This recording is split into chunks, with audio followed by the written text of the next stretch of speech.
Everyone here at Lot X is so excited. You can see family and friends are getting a bite to eat. MoDOT is in charge of clearing major roadways like 63. But this year, it's down 1,000 drivers. We're still waiting on official word from the state, but here at the Boone County Courthouse, the protest has turned into, honestly, more of a vigil. I'm actually joined now by Barbara Buffalo herself. Congratulations. How does it feel? It feels pretty good. When Basie pulled up to the admin building, it was closed. What would you say to those organizations that maybe say this infringes on intellectual freedom? Well, first of all, they're wrong. If you look at those roads right now, it's definitely pretty slick, even in parts where we don't think it looks like it. I am here at Trudy Bush Valentine's watch party. You can see she's not here quite yet. That's because she's out in the community. We did try sledding and we can recommend. So Megan and if you want to race, you know where to find me. I'm going to step aside so you can get a closer look at this scene that they've been clearing up for hours now. You can see hospitals and social assistants have returned to near their pre-pandemic levels, but this red line shows that residential care facilities have continued to see a decline. Emily, court documents say Kaylin Schmidt fell nearly 40 feet when Jesse Williams pushed her off of this Highway 63 overpass near Clark Lane. I spoke with friends who knew Schmidt for years through a homeless day shelter she often visited. They said they're shocked by what happened, but hope this serves as an example for something that should never happen again. So, this is where, the laundry. Home is where the heart is. So I learned a lot from Caitlin, and I miss her. And Kaylin Schmidt had a lot of heart to share. She was gonna let you know how she felt about things, but in that same breath, she was gonna love on you. And she was the type of person that she loved hard. At Turning Point, director Darren Morton makes sure it's a home with lots to give to those who need it. A friend, a mentor, a brother, whatever she needed. Kaylin was just one of the unhoused people in Columbia who used Turning Point's resources. The lockers. Storage, mail, and a place to sleep during the day. But those services don't include an overnight shelter, meaning people like Kaylin and her friend Isaac I'm going on 4 years. End up on the street at night. Sometimes at the bus station or sometimes on, my cousin said, TT, on the street somewhere. It hurts to see a young 24-year-old out in the streets, don't have nowhere to go. It's a feeling TT Hill knows all too well. Because I used to be one of them. But even with that chapter of her life closed, it's hard to know Kaylin won't see the same outcome. Y'all are my family. So it's kind of like I said, it's kind of hard to just take that and swallow it. Turning Point offers as much as they can. Sheltered or not sheltered, they're human beings.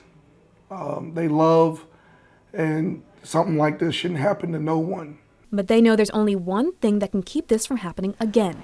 Getting the homeless off the street, getting them places to live, or when you see a homeless person and you see he's doing bad, help them out. That suspect, Jesse Williams, was just let out of jail in August for stabbing a man in 2018. He's now charged with first-degree murder. Reporting live in Columbia, Julie Koharik, KOMU 8 News. There's just 1 week left in a 30-day public comment period for a rule that could take more books off the shelves in libraries. Secretary of State Jay Ashcroft says his goal is to protect kids. But in this Target 8 investigation, I found this restriction might actually do more harm than good. I feel like I have spent so many years fighting for equal rights for my kids to have less rights than I did. A story seen across the nation. It's like an attack. It feels like a personal attack. Finds one of its longest chapters here in Missouri. Seems to have set a kind of wave of fear throughout Missouri. Secretary of State Jay Ashcroft proposed a new rule. It would require public libraries to come up with a written policy to define age-appropriate materials for minors and make sure minors can't check out without a guardian's permission. It's designed to make sure that parents have knowledge and visibility and that they have control as they want over what their children check out of the library. If it goes into effect, it won't even be Missouri's first book restriction this year. Blew our minds, the fact that school districts actually adopted these books. Senator Rick Bratton proposed Senate Bill 775. Since August, the bill has banned visually explicit books from school libraries. I asked Senator Rick Bratton for a list of books that he finds alarming. He only sent me a few options, but I found most of them here at Yellow Dog Bookshop in downtown Columbia. Fun Home, Genderqueer, and All Boys Aren't Blue.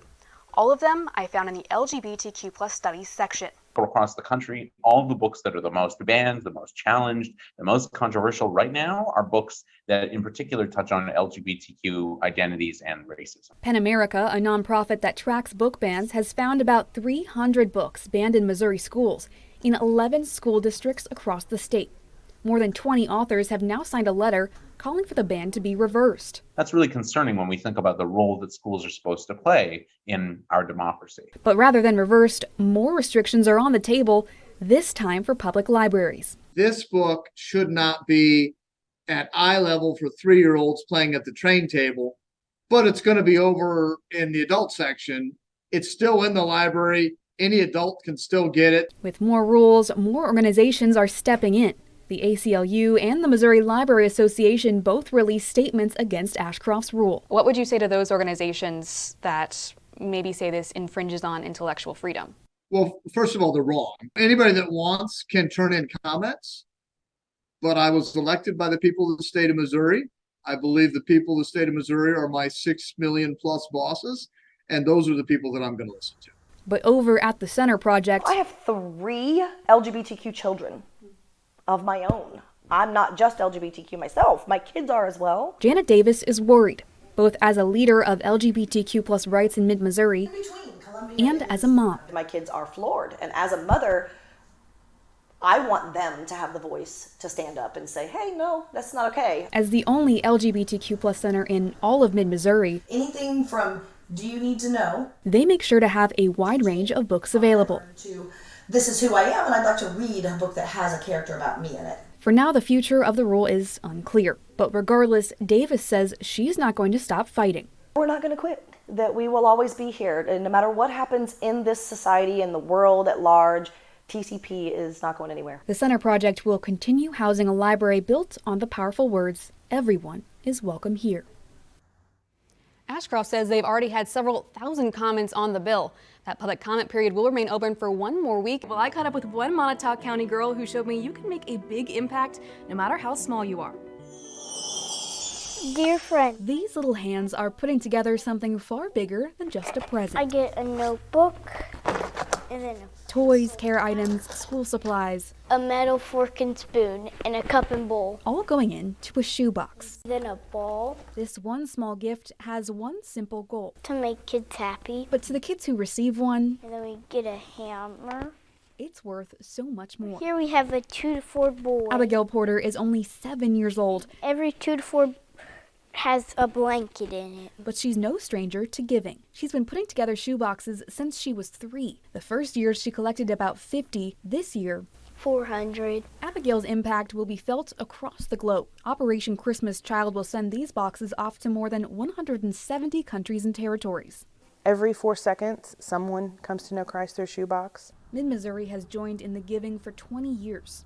Volunteer Michelle Hale says it's grown every year since. I've got a church that started off packing 30 and 40, and this year they packed over 1,500 shoeboxes. Abigail's passion has made High Point Baptist the center of that tradition shared across mid-Missouri. It warms my heart to know that she's making a difference in other people's lives. A site that lifts the spirits of her family. Super heart of gold, and she is the most caring child I know. And echoes what her pastor says is the true spirit of Christmas. People sometimes don't even know where High Point is, you know, and now to something big coming out of it, it's just an amazing thing. A lot of the times this is the first gift that a child's ever received in their entire life. Then we get colored pencils and then pencils. The Christmas season is a reminder that something so small, just joy in a box, and someone so small, because it makes a lot of children happy. If I only did one, it would make one kid happy.